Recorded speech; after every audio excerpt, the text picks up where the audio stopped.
رسميا اكرم توفيق ومحمد عبد المنعم في الاهلي، وعودة الطيور المهاجرة تاني مرة تاني. وحابب برضو هنتكلم النهاردة على موضوع خناقة الحضري وزيزو، الخناقة اللي مستمرة بقالها فترة. وهنتكلم برضو على موضوع طرب وايه المستجدات اللي حصلت في الشرط الجزائي.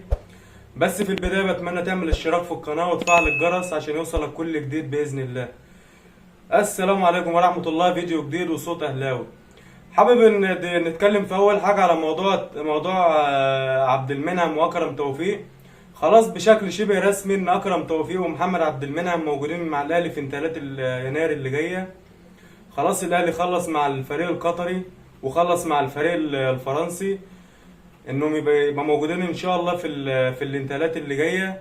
وشفنا حتى اللعيبه برضو من شويه منزلين استوريات عندهم على الانستجرام ان هم خلاص خلصوا كل حاجه مع النادي بتاعهم، وان شاء الله يكونوا تدعيمات قويه مع الاهلي في الموسم الجديد، ويكونوا اضافه قويه. طبعا احنا عارفين الاهلي محتاج الاتنين دول بالذات، عبد المنعم في مركز الدفاع واكرم توفيق في نص الملعب بعد خروج ديانج طبعا، ومحمد عبد المنعم برضو بعد المستوى الهزيل اللي شفناه من خط الدفاع في الموسم اللي فات. بنتمنى الاثنين يكونوا تدعيمات قوية بإذن الله في الموسم الجديد، ويكونوا إضافة قوية للأهلي في الموسم اللي جاي. الحاجة التانية اللي عايز أتكلم فيها طبعا خناقة الحضري وزيزو. طبعا احنا شفنا الحضري من أسبوع أو 10 أيام كان في ضيافة سيف زاهر على أون سبورت. كان بيسأله طبعا على زيزو ومعدل المساهمات بتاعته وتقييمه للصفقة في الموسم اللي فات. رد الحضري طبعا كان قال ان زيزو ما قدمش اي اضافة للاهلي، ما قدمش اي جديد، ان الصفقة كان مبالغ فيها كتير يعني. ده الكلام ده طبعا استفز زيزو وما عجبوش، اضطر ان هو يرد النهارده في الحلقة بتاع سيف زاهر، وقال له طبعا انا ارقامي بترد عليها في الموسم اللي فات، وانا ان كلام الحضري ما بيشغلنيش يعني، وان انا بركز بس في ماتشاتي وتدريباتي مع النادي الاهلي. واحنا طبعا عارفين ان الحضري حواراته كتير بالاخص مع لعيبه النادي الاهلي يعني. وبصراحه زيزو في الموسم اللي فات بالنسبه لارقام جميع لعيبه الاهلي اللي موجوده، لا هو كان افضلهم بصراحه. انت هتتكلم على معدل المساهمات لزيزو في الموسم اللي فات، اللي الناس عماله تقول بزيرو ومعدل مساهمات كبير ومش عارف ايه.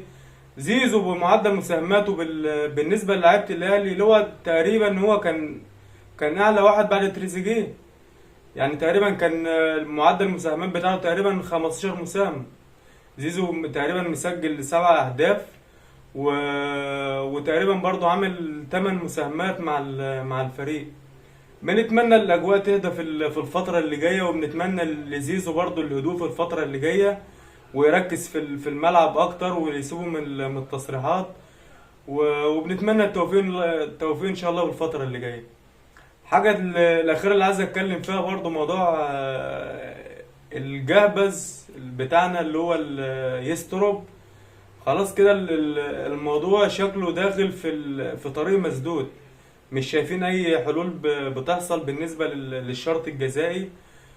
وفي كلام بيطلع كتير ان ما عندوش اصلا في عقده شرط جزائي، والنادي مش لا بيطلع يوضح الكلام اللي بيتقال، ولا اللي هو بيخلص الموضوع مع وكيله او مع الاداره بتاعته.